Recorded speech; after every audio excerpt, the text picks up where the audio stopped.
Atos dos Apóstolos. Capítulo 18.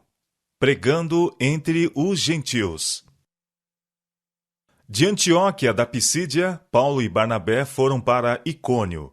Nesse lugar, como em Antioquia, começaram suas atividades na sinagoga de seu próprio povo. Tiveram assinalado sucesso.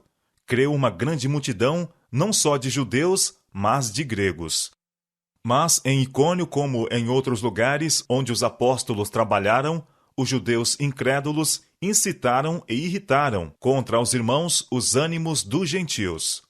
Atos capítulo 14, versos 1 e 2. Os apóstolos, entretanto, não recuaram de sua missão, pois muitos estavam aceitando o evangelho de Cristo. Enfrentando a oposição, inveja e preconceito, foram eles avante com sua obra, falando ousadamente acerca do Senhor. E Deus dava testemunho à palavra de sua graça, permitindo que por suas mãos se fizessem sinais e prodígios. Atos capítulo 14, verso 3. Essas evidências da aprovação divina tinham poderosa influência sobre aqueles cuja mente estava aberta à convicção, e multiplicavam-se os conversos ao Evangelho. A crescente popularidade da mensagem apresentada pelos apóstolos encheu de inveja e ódio os judeus incrédulos, e eles determinaram fazer cessar, de uma vez, os trabalhos de Paulo e Barnabé. Por meio de relatos falsos e exagerados, levaram as autoridades a temer que toda a cidade estivesse em perigo de ser incitada a uma insurreição. Declararam que grande número estava se aliando aos apóstolos e sugeriram que havia nisso desígnios secretos e perigosos. Em consequência dessas acusações, os discípulos eram repetidamente levados perante as autoridades.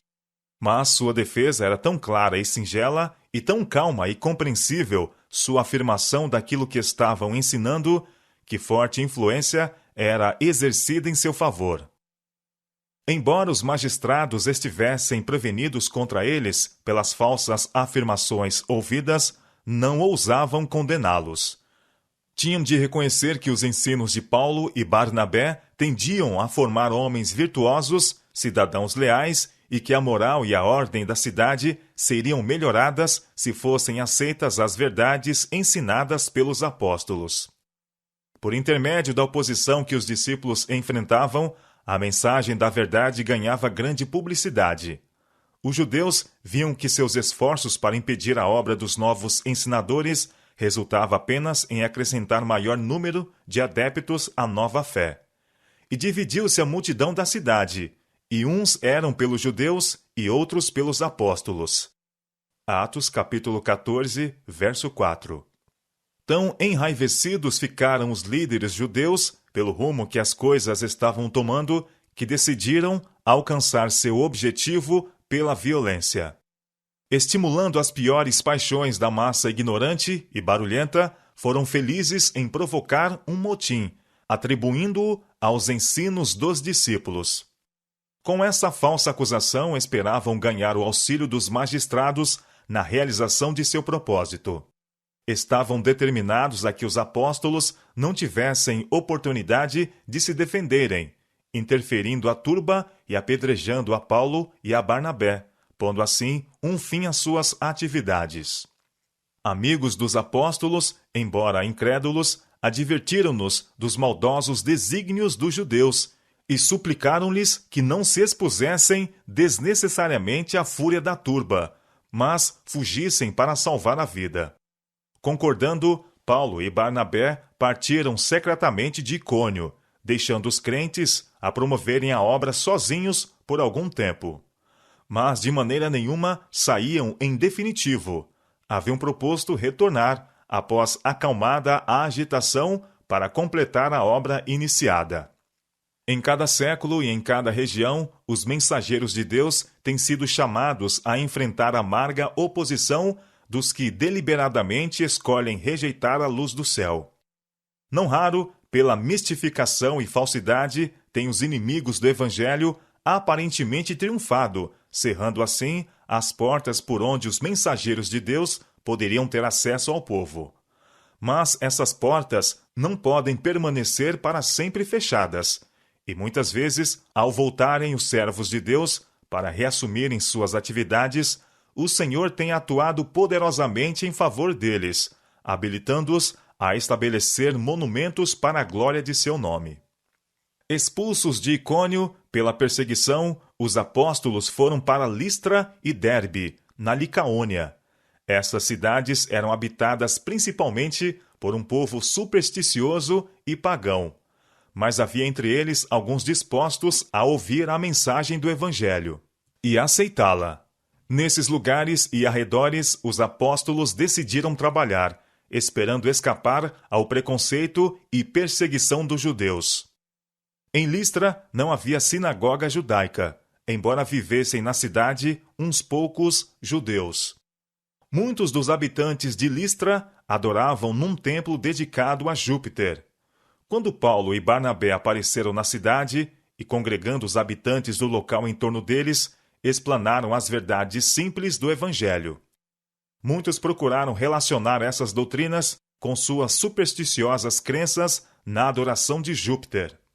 Os apóstolos se esforçaram para comunicar a esses idólatras o conhecimento de Deus, o Criador, e de seu Filho, o Salvador do gênero humano. Chamaram primeiramente a atenção deles para as obras maravilhosas de Deus, o sol, a lua e as estrelas, a bela ordem das sucessivas estações, as poderosas montanhas coroadas de neve, as majestosas árvores e várias outras maravilhas da natureza, as quais testemunham uma capacidade além da compreensão humana. Mediante essas obras do Todo-Poderoso, levaram os apóstolos o espírito dos gentios à contemplação do grande governador do universo.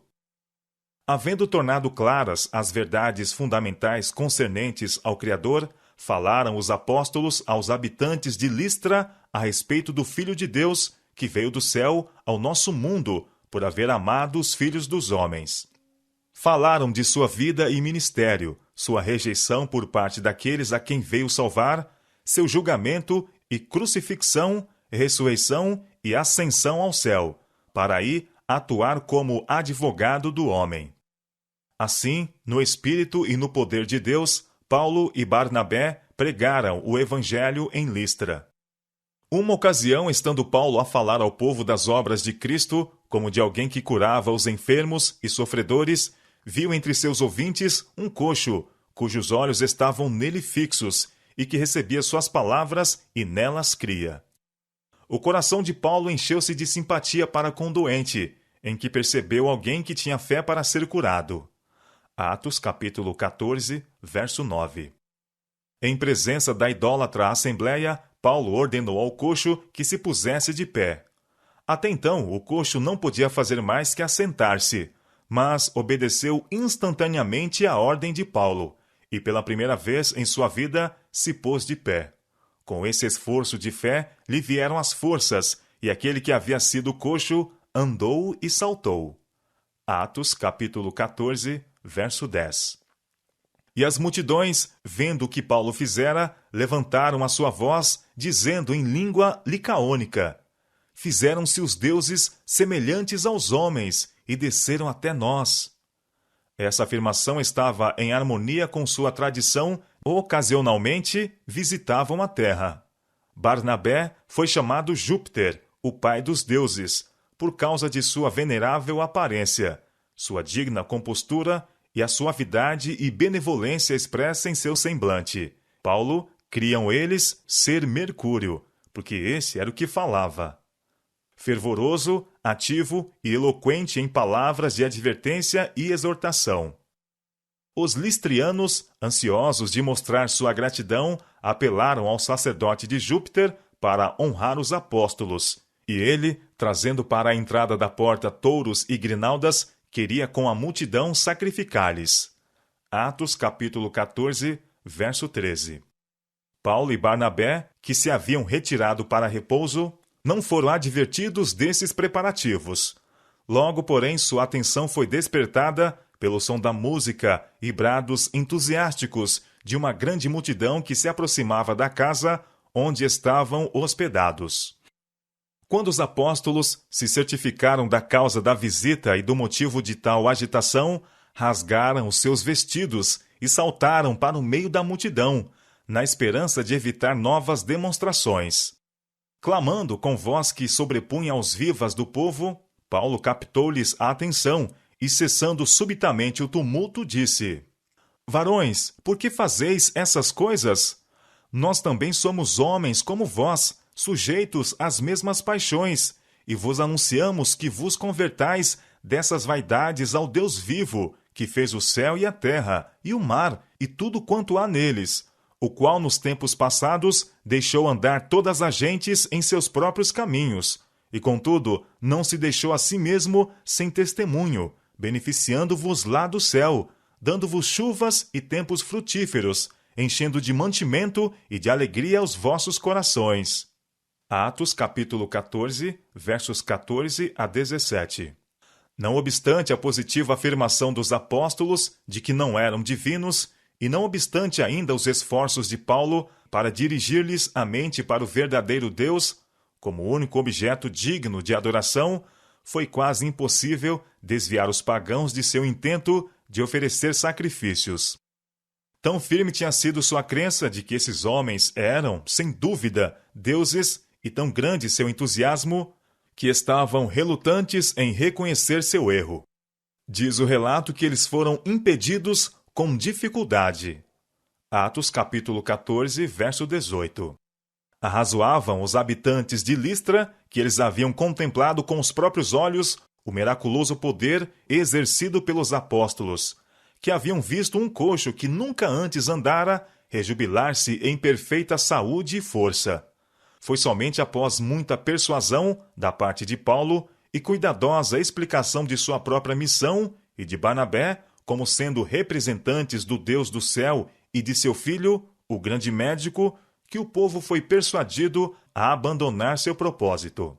As atividades de Paulo e Barnabé em Listra foram subitamente reprimidas pela maldade de uns judeus de Antioquia e de Icônio, que, ouvindo do sucesso do trabalho dos apóstolos entre os licaônios, tinham determinado ir-lhes no encalço e persegui-los. Chegando a Listra, esses judeus logo alcançaram êxito em inspirar o povo com o mesmo amargo espírito que atuava em suas próprias mentes. Com palavras de mistificação e calúnia, os que recentemente haviam considerado a Paulo e Barnabé como seres divinos foram convencidos de que, na realidade, os apóstolos eram piores que assassinos e dignos de morte. O desapontamento sofrido pelos listrianos por lhes ter sido recusado o privilégio de oferecer sacrifícios aos apóstolos preparou-os para se voltarem contra Paulo e Barnabé, com um entusiasmo aproximado ao mesmo com que os tinham honrado como deuses. Incitados pelos judeus, planejaram atacar os apóstolos pela força. Os judeus admoestaram-nos a que não dessem a Paulo a oportunidade de falar, alegando que se lhe fosse permitido esse privilégio, ele poderia enfeitiçar o povo. Logo, os desígnios homicidas dos inimigos do Evangelho foram executados. Rendendo-se à influência do mal, os listrianos tornaram-se possuídos de satânica fúria e, apoderando-se de Paulo, o apedrejaram sem misericórdia. O apóstolo imaginou que havia chegado o seu fim. O martírio de Estevão e a parte cruel que ele desempenhara na ocasião lhe vieram vividamente ao espírito. Coberto de feridas e desfalecido de dor, ele caiu e a turba enfurecida o arrastou para fora da cidade, cuidando que estava morto. Atos capítulo 14, verso 19. Nessa hora escura e de prova, o grupo de crentes de Listra, convertidos por Paulo e Barnabé à fé de Jesus, permaneceu firme e leal. A oposição absurda e a cruel perseguição por parte de seus inimigos serviram apenas para confirmar a fé desses devotados irmãos, e agora, em face do perigo e escárnio, mostraram sua lealdade, reunindo-se com tristeza ao redor daquele que supunham estar morto. Qual não foi sua surpresa quando, em meio aos seus lamentos, o apóstolo subitamente levantou a cabeça e se ergueu, com o louvor de Deus nos lábios. Para os crentes, Essa inesperada restauração do servo de Deus era considerada como milagre do poder divino e parecia ser o selo do céu sobre sua mudança de crença. Rejubilaram-se com inexprimível alegria e louvaram a Deus com renovada fé. Entre os que se haviam convertido em Listra e que eram testemunhas oculares dos sofrimentos de Paulo, se achavam alguém que se havia de tornar mais tarde preeminente obreiro de Cristo, e devia partilhar com o apóstolo as provas e alegrias do serviço pioneiro em campos difíceis. Era um jovem chamado Timóteo. Quando Paulo foi arrastado para fora da cidade, esse jovem discípulo estava entre os que se puseram ao lado de seu corpo, aparentemente sem vida, e que o viram erguer-se, ferido e coberto de sangue, mas com louvores nos lábios, por lhe haver sido permitido sofrer por amor de Cristo. No dia seguinte, ao apedrejamento de Paulo, os apóstolos partiram para Derbe, onde seu trabalho foi abençoado e muitas pessoas foram levadas a aceitar a Cristo como o Salvador. Mas, tendo anunciado o evangelho naquela cidade e feito muitos discípulos, nem Paulo, nem Barnabé estavam dispostos a iniciar trabalho em outra parte sem confirmar a fé dos conversos que eram forçados a deixar sozinhos por algum tempo, nos lugares onde tinham recém-trabalhado. E assim, sem esmorecer diante dos perigos, voltaram para Listra e Icônio e Antioquia, confirmando os ânimos dos discípulos, exortando-os a permanecer na fé. Atos capítulo 14, versos 21 e 22. Muitos haviam aceitado as alegres novas do Evangelho e expuseram-se ao opróbrio e oposição. A esses procurou o apóstolo firmar na fé, para que a obra pudesse subsistir. Como um importante fator no crescimento espiritual dos novos conversos, os apóstolos tiveram o cuidado de cercá-los com a salvaguarda da ordem evangélica. As igrejas eram devidamente organizadas em todos os lugares da Licaônia e da Pisídia, onde houvesse crentes. Eram indicados oficiais para cada igreja, e ordem e sistema próprios eram estabelecidos para que se conduzissem todas as atividades pertinentes ao bem-estar espiritual dos crentes. Isso estava em harmonia com o plano evangélico de unir num só corpo todos os crentes em Cristo, e esse plano devia Paulo seguir cuidadosamente através de seu ministério. Aqueles que em qualquer lugar eram por seu testemunho levados a aceitar a Cristo como Salvador, eram, a seu devido tempo, organizados em igreja. Mesmo que fossem poucos os crentes, era feito assim.